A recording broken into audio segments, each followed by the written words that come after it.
All right, good morning, sir. Are you Mr. Colt Grey? Yes, sir. My name is Curry Mingledorf. I'm assigned to preside over this morning's proceedings. Mr. Grey, I do need to inquire as to whether you're able to read and write the English language. Yes, sir. All right. I also want to inform you, I want to ask you, do you understand that you have the right to be represented by an attorney in these proceedings? Yes, sir. And you are, in fact, represented today, is that correct? Yes, sir. And Mr. Zane Harmon, you're here on behalf of this defendant, is that right? Yes, Your Honor. All right, and you understand that you have the right to be continuously represented throughout this proceeding, and if you cannot afford to hire counsel, then this court is obligated under the Constitution to provide counsel for you without cost to you. All right, I am going to inform you of a few other matters, and I'm not going to ask you anything, just inform you. So one is, I want to make sure that you are aware that you have the right to remain silent. You don't have to say anything at all. And it's important to understand that because anything you might say could be used against you at further proceedings associated with your case. I want to inform you of the charges that you currently face. In essence, you are charged with 4 counts of felony murder, as outlined in the state warrants that have been issued against you.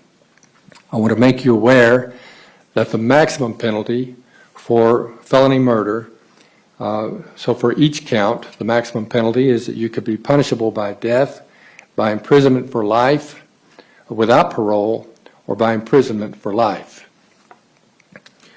with the possibility of parole. If you have any questions about these charges, then I would urge you to discuss those with your attorney. I would invite you, Mr. Harmon, to inform the court as to whether there's a request for bond at this time. At this time, Your Honor, there is not a request for bond. We will file the appropriate motions if that becomes necessary.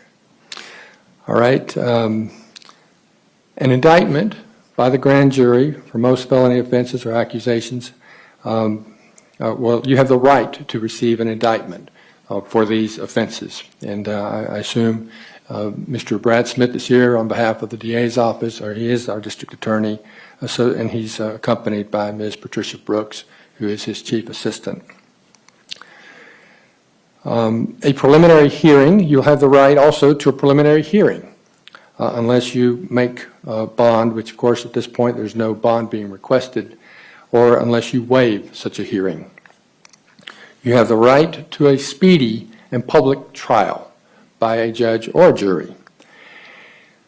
You have the right to confront and cross-examine all witnesses. You have the right to call witnesses on your own behalf and testify in your own defense if you so choose. As you sit here in this courtroom today, under the law, you are presumed innocent.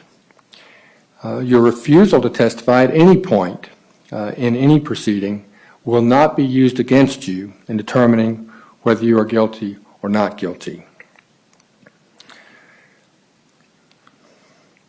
Counsel, let me just inquire as to whether there are any other items that the court should address before we conclude this preliminary hearing. No, Your Honor. No, Your Honor. Well, I do have one piece of information to convey to the court. There was a development yesterday afternoon that makes it necessary for our office to have alternate counsel appointed, and arrangements have already been made in that regard. I've already explained that to Mr. Gray, and alternate counsel will be appointed by the end of the day today. All right, thank you very much, Ms. Donna C. Graves.